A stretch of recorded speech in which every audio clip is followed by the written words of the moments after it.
Police remand पर दिल्ली के कांझावाला कांड के आरोपी। इस वक्त की बड़ी खबर, कोर्ट ने आरोपियों को 3 दिन की पुलिस रिमांड पर भेजा। उनकी शक्लें दिखाइए जरा प्लीज बगल में। सुल्तानपुरी केस में 5 आरोपियों की 3 दिन की रिमांड। दिखाइए जरा वो उनकी, ये देखिए। अब आप एक बार फिर से मैं खबर बता रहा हूं क्योंकि मैं चाहता हूं इनकी शक्लें जरा जरूर देखें। पुलिस रिमांड पर दिल्ली के कांझावाला कांड के आरोपी। कोर्ट ने आरोपियों को 3 दिन की पुलिस रिमांड पर भेजा। मैं चाहूंगा इसके बगल में वो जैकेट चलाइए आरोपियों वाली। सुल्तानपुरी केस में 5 आरोपियों की 3 दिन की रिमांड हुई है।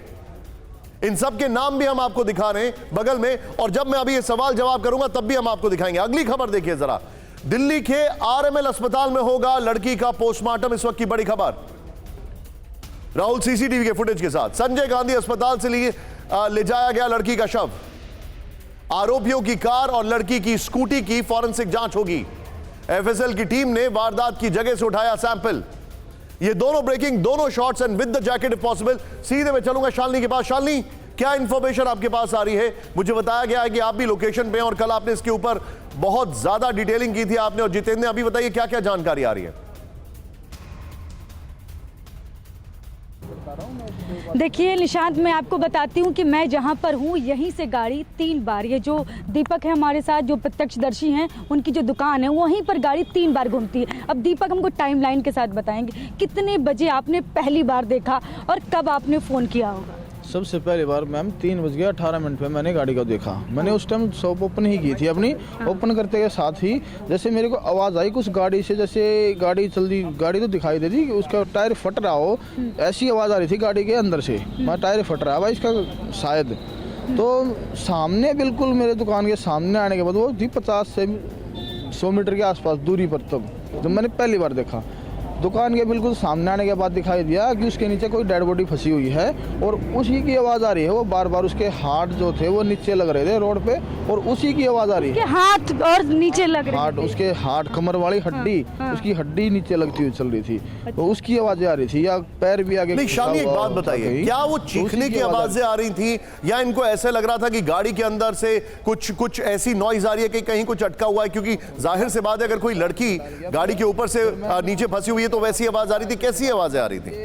मैं कोई डेड बॉडी है, बलेनो गाड़ी है ग्रे कलर की।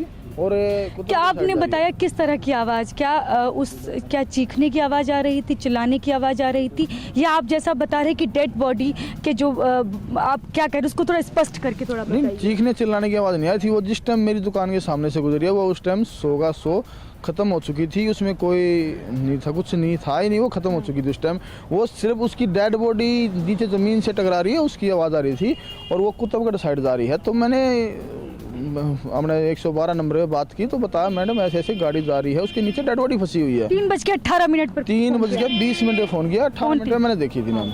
तो जैसे उसके जस्ट बाद उन्होंने रिटर्न कॉल किया कि डेड बॉडी है, कफन में है या वैसे है। मानी कफन में नहीं है, नगन शरीर है, तगड़ी से ऊपर का, नीचे के में ब्लैक कलर का कुछ लोअर है या पैंट है, पजामी जो भी फंसा हुआ था जो, हाँ वो पहने हुए थी उस टाइम तक।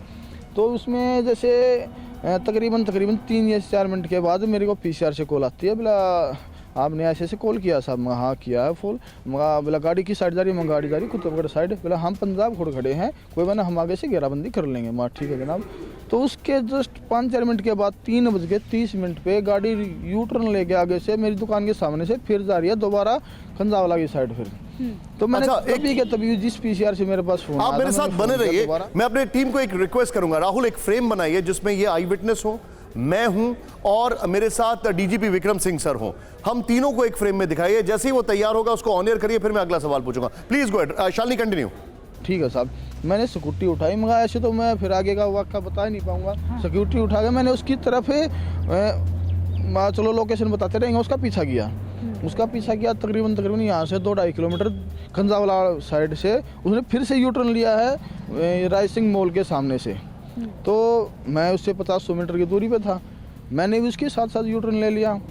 तो यू टर्न लेने के बाद वो स्पीड उसकी स्टार्टिंग से लेकर लास्ट तक 20 से 25 की ही स्पीड रही है। स्पीड में कोई उसकी में कुछ ज़्यादा फर्क नहीं हो रहा था, ना वो बढ़ रही थी ना वो घट रही थी, ना गाड़ी टेढ़ी मेढ़ी चल रही थी जैसे कोई कट मारते या वैसे। ठीक है शालिनी आप बने रहिए, कोई बहुत व्यवस्थित शालिनी आप बने रहिए। मैंने कहा था यहाँ पर आप सिर्फ 3 लोगों को दिखाना है फ्रेम में, मुझे और अब हमारे डीजीपी विक्रम सिंह सर, आप सुन रहे हैं वो क्या क्या कह रहे हैं। इसके बाद भी अगर पुलिस के पास डिटेलिंग नहीं है या पुलिस डिटेल करने में इतना समय लगा रही है या इग्नोर कर रही है, तो what are the first heads that should roll? Nishant ji, मैंने पहले ही कहा कि जो पहला एसओपी होता है कि इस जो बहादुर दीपक दहिया था इसकी बातें सुननी चाहिए थी और फर्स्ट रिस्पॉन्डर इनकी बातों पर अक्षरशः कार्रवाई होनी चाहिए थी।